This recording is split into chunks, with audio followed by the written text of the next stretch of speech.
Hello and welcome to the Behind Closed Doors podcast. My name is Alicia Aberley and I'm so grateful that you have joined us in this space. Behind Closed Doors is all about the types of conversations that we only usually have with our best friend, our partner, our counselor, our coach. And sometimes it's the conversations that we don't actually have with anybody else at all.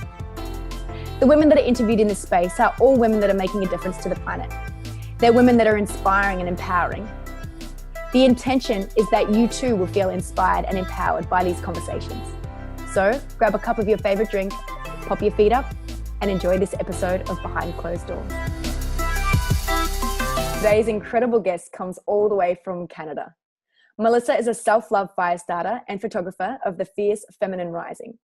She brings all of who she is and what she's been through to create healing and empowerment for women and girls across the globe. Melissa is a goddess born from fire and ash, and she holds sacred space for these women and girls to step into and embody their inner goddess through self-love. Hello and welcome, Melissa Kelly. Hello, sweetheart. How are you? I'm great. Thank you so much for joining me for Behind Closed Doors. Oh my God. Thank you for having me here. I'm excited. Me too. It's incredible. I love in having read a bit about what you do and knowing a little bit about what you do.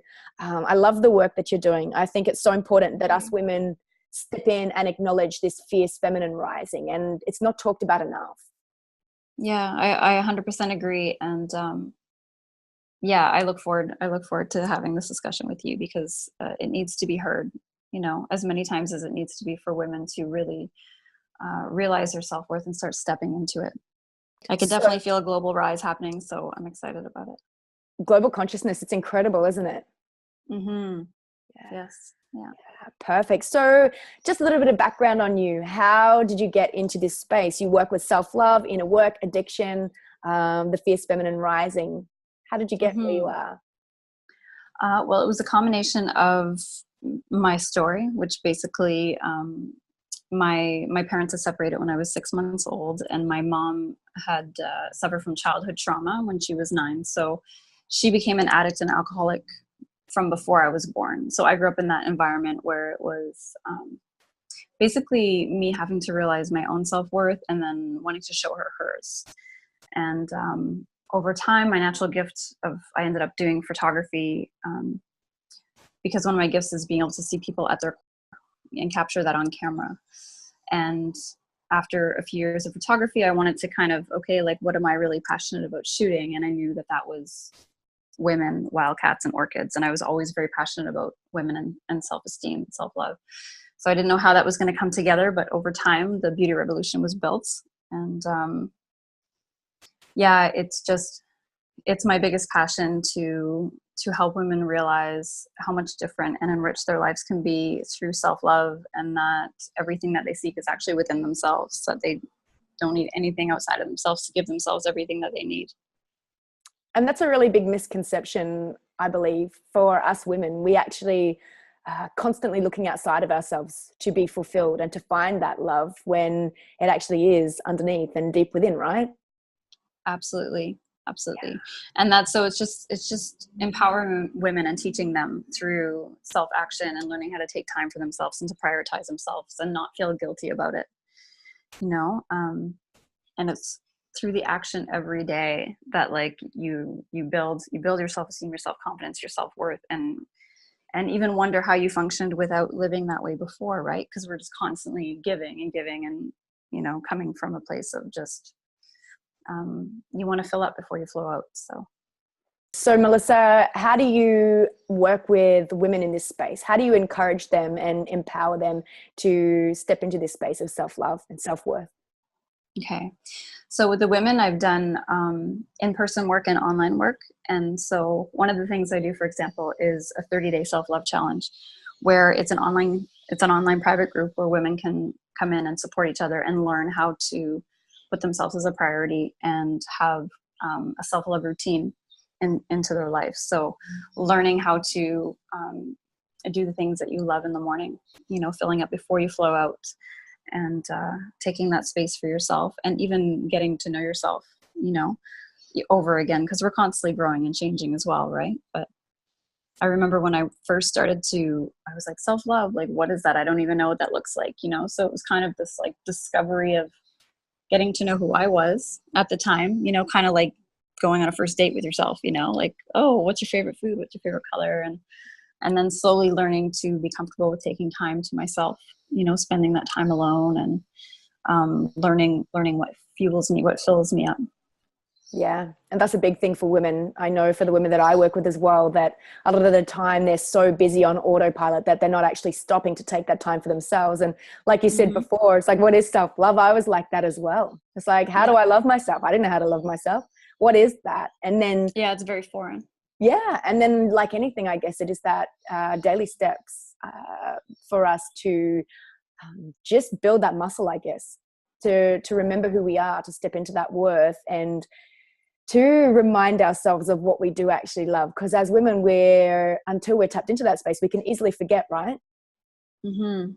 Yeah, well, I mean, we are born into a society that totally nurtures the whole point of us being the caregivers, the nurturers, the providers, in a way of like constantly giving, right? Making sure everybody else is taken care of before us. And then also being constant consumers, like we're surrounded by media that's constantly telling us that we aren't enough, and we have to buy things outside of ourselves to look a certain way, be a certain way, you know? Absolutely. There's so much. It's such a complex issue. And I think for, the women that are listening, if you aren't already practicing a daily ritual, I highly recommend it. I'm sure you would as well, Melissa, based off the fact that Oh my God. Yeah, no, it's like, it's essential for my mental health. Yeah, me too. You know? Absolutely. And like you said before, once you start in that space, you do wonder how you live without that. Once you begin. Yeah. And like when you don't know what you don't know. And like, so I grew up basically on like running around on empty and autopilot, not even realizing, that my body is a temple and that I could be doing things a little bit differently that make me feel so much better for the whole day. Yeah, and just a little shift, just those tiny things to start with, that taking time for us, doing the things that we actually want to be doing ourselves, not just doing everything for everyone else. It does begin to shift us, doesn't it? It does begin to calm the mind, center the heart, and it allows us more space to actually think about what we do want and to step into that. Yes, exactly. Great. All right, let's dive into this fierce feminine rising. For those listeners that aren't familiar with the fierce feminine rising, can you start at the start? What that is and how that's spreading out across the globe? When I think about fierce feminine rising, I think about all of us as goddesses stepping into our power, stepping out of fear and into your fire. So it's like really, really knowing your value and your self-worth, and not being afraid to pursue the things that you desire for yourself. Lots of women are taking on much stronger roles and coming into their own, where they're starting to realize that they might not need to depend on someone else, or they might not need someone else to feel complete. So it's really embracing that inner fire on all levels, and that inner goddess. Yeah, I do. And it's something that I've explored as well with myself. And I know, though, that it's not often explored in general society, and that our women don't always know about this. So even talking about the fire within, like, I'm sure some of our listeners will be like, well, what's the fire within? So if we take that to the next level, Melissa, how would you explain that for women? The fire within for me is like this deep-seated passion and drive that pushes me every day to overcome my fears and to create the kind of life that I want, and also to overcome my fears, to step into who I really am, to be as authentic as I can be, to let go of the bullshit and the labels that have been put on me growing up by different people in my life of how I should be, or, what I should do. And, so like burning away the bullshit and not being afraid to dive deep into shadow and different parts of yourself that you might need to heal. Yeah, absolutely. The shadow self, I had this conversation with a lady yesterday about the shadow self, and it's that part of us that we're often uncomfortable with, right? Yeah, I was really blessed in a way that, because of my upbringing, I seeked out counseling from the age of 12 until 24. So spoke with different professionals, counselors, therapists, to make sure I was as healthy as I could be. And it got me asking myself questions at a very early young age, and not being afraid to face myself and those dark aspects. So for any of our listeners that may have not yet tapped into diving deep into this space, counselors, coaches, psychologists, whatever it is for you, I have my viewpoints around all of the spaces and the modalities and what's great, what's worked for me, what hasn't worked for me. I think it's really important. I had a life coach from the age of 26 and had her through to 31. And nice. She was my earth angel. She really helped me to step into who I was and to remember who I was. I love that by having her alongside me, I love that she never told me what to do. She just helped me to unravel the parts of myself, to clear up, like you said, the bullshit stories, to clear up the past hurts, and to actually step into who I am as a woman. Like, it's so empowering. Yeah, great. Yeah, there's something really empowering about owning your story. And so many of us don't, right? For fear of judgment, fear of judgment. I think that's the biggest one. Yeah, I think when most times when people have fear of judgment is because they're still judging themselves. It's just a reflection. Beautiful. Great. And I think that was a really key point just then to have a look at. If you are feeling that you may be judged, you can always ask yourself the question, why am I feeling this way? And do a little bit of self-inquiry there. Instead of just being on autopilot all the time and letting these thoughts occupy and rule, by doing a little bit of self-inquiry, we can actually start to unravel and get rid of the stories. Exactly. Yeah, like that's one thing I learned about speaking to all those different types of professionals was that like they were just asking the right questions. I always had the answers. We always do, right? Exactly. So something else that you love to talk about is addiction. Yeah, well, I just not necessarily that I love to talk about it. I just feel like I have a master's degree in dealing with it since birth. Yeah. Like my mom is 63 and she's just been sober now for 7 months. Wow. So it's been a long journey, right? Yeah. But God love her, and it's been amazing because I feel like I'm meeting her for the first time. So it's been really lovely. But what would you like to know in regards to addiction? Is there anything? So I guess there's so many places we can go with this conversation. If someone's living, seen as you've lived with that for such a long time, with a parent, if somebody's living in that space with a partner, a friend, a lover, a parent who is actually in that space of addiction, whichever level that is, what would you offer them? What could you say? What do you know to be true in your space that could help somebody else that may be experiencing this at this point in time in their life?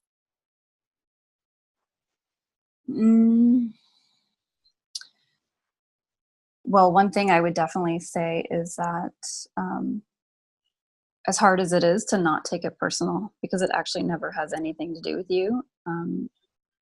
Like I know with my mom's addiction, I think, and I believe with most addiction, there is most often childhood trauma that's undealt with, and once the core root of the issue is spoken about, that's when the real healing can begin, Great. But there was lots of ways that I kind of tried to keep sane and healthy, and, like dancing in my room was one of them. Shut the door, blast the music, dance, being in every sport imaginable, to keep my mind and body healthy. And just that it's okay to put yourself first. You have to take care of you in order to take care of other people, and letting them own their stuff. Like I was kind of, I don't know, at a young age, more about tough love than trying to fix my mom all the time. I mean, I did go through that stage where I tried to fix her, but they're on their own journey and they're exactly where they're meant to be. So it's just kind of trusting that and loving them exactly as they are. You know, no judgment, no trying to change them, just be present with them. Because I find in fully accepting someone and where they're at that's when you can hold sacred space for them to have their own healing. Yeah. And I guess for being in a relationship with somebody that may be going through addiction as opposed to having a parent, maybe a little bit different in that space. Yeah, definitely. But I mean, I've been to, I guess, Al-Anon meetings where it's like people of all ages and the stories are all the same, even though we're in different relationships, different ages, different, it's kind of all the same behavior and the same kind of outcome. And so what is the behavior and what is the outcome? What do they teach? For you, is it Alcoholics Anonymous? Is that what you? Al-Anon, I think. So for the people that are affected by people that are doing drugs and stuff. Great. I'm trying to remember because it was so long ago now that I went, because it's been over 10 years. So just knowing that there's a space for people that I didn't know that there was a space for people that have people in their life that are addicted. I didn't know that you could go to a space yourself to learn. I mean, it was great support and knowing that you're not alone, but I definitely reached a point where I'm like, why am I the one going to the meeting? I'm not the one with the problem. You know, I didn't want to become addicted to the meetings. Like, some of the people there have been going for a really long time, and I understand that, but it just wasn't for me. It was great for the time that I was there, and then I was ready to, I don't know, do other forms of healing, I guess you could say. So what boundaries did you put in place with your mum? It's still an ongoing thing. But it's taken years of work for us to get into a healthy place. We're pretty much best friends, but she was very dependent on me growing up, and just had no boundaries at all. They don't have boundaries, right? People with addictions. So it took me a long time to learn what boundaries were.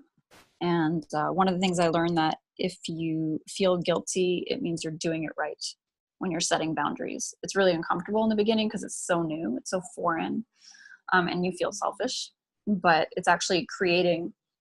So one of my mentors like to say, instead of building a wall, it's actually building a bridge to teach people how to love you more. Great. So one of the things that helped me was actually physically writing out what my boundaries were and what someone could expect if they crossed them. So it's like, because before I would get upset if someone crossed the boundary, but they didn't know it was a boundary and I didn't express it. So how can I expect them to know? Right. So just being able to voice that stuff. And like with my mom, I would tell her, like, if you called me when you aren't sober, I'm not going to expect me to just say goodbye, I love you, and I'm not going to talk to you for a week. And that actually worked super well for her because she didn't feel abandoned. She kind of knew what to expect. And, you know, and then also giving time for the adjustment period. Like, when you're creating a boundary, it's new to you, and then it's also new to the other person. So there's usually some resistance there at first, where the person doesn't want the relationship to change. Even if it's unhealthy, it's still, they go through a little bit of separation anxiety. So giving it, both of you, time and space for the adjustment of the new boundary that's in place, you know, so you might not be 100% consistent in the beginning. Yeah. I remember when I first heard about setting boundaries, I was probably 2 years ago.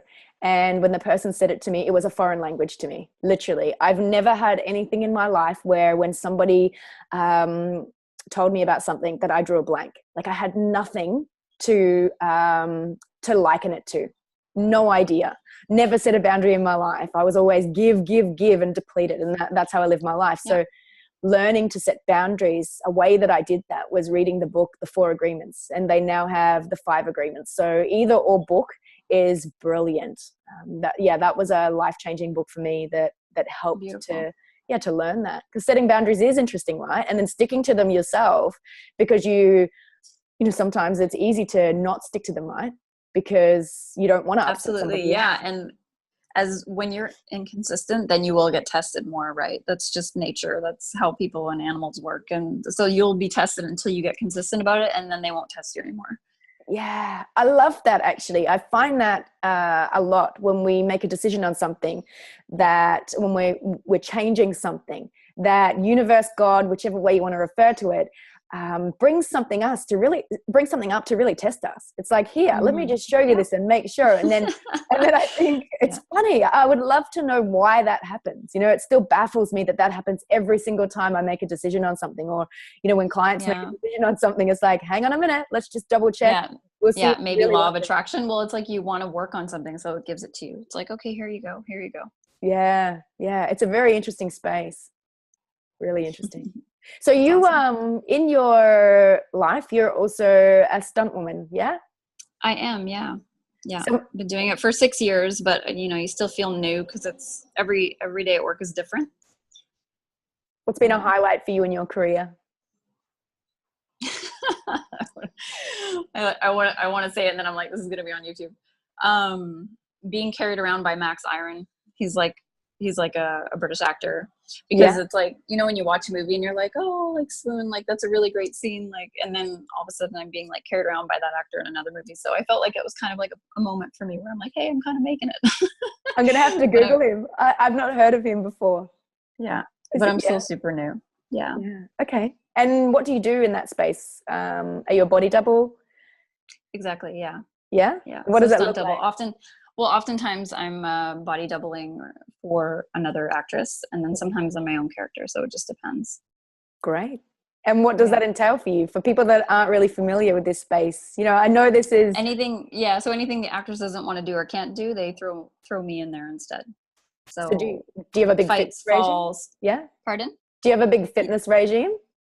I do, yeah, and always trying to learn how to get better with food too, like as far like learning nutrition and meal preps and stuff like that. But yeah, great. We do fight classes and break fall classes and whatever other kind of workout. Like I do capoeira. Fantastic. Sounds like you have an incredible life doing what you're doing. You sound very passionate. I am very passionate. Yeah, I it's funny because when I first kind of started out, I guess, adulting, I wasn't ready to adult because I didn't quite have a childhood. So I was very resistant to it and did a lot of traveling and moving all across Canada, and always did something with film or photography on the side for fun. And then eventually I got paid for it. Great. That's what we all want, right? Yeah. Yeah. To do what we love, and to be paid for it's a bonus, I guess. So Melissa, is there anything else that you would love to share with our listeners today?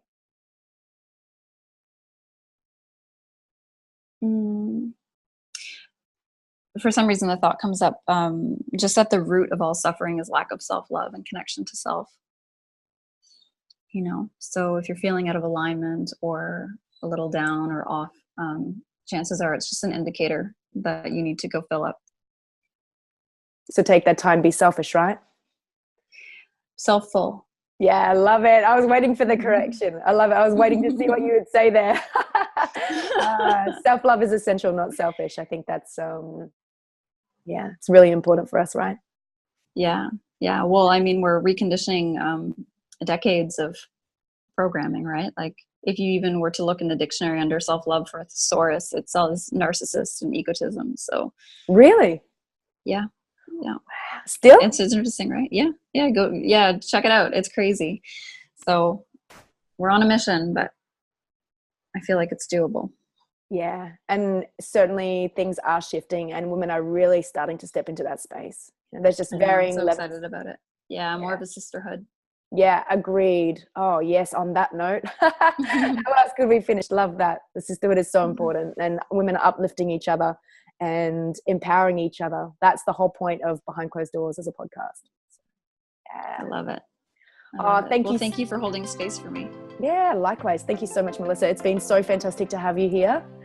And thank you so much to each of our listeners. And we'll catch you next week. Bye.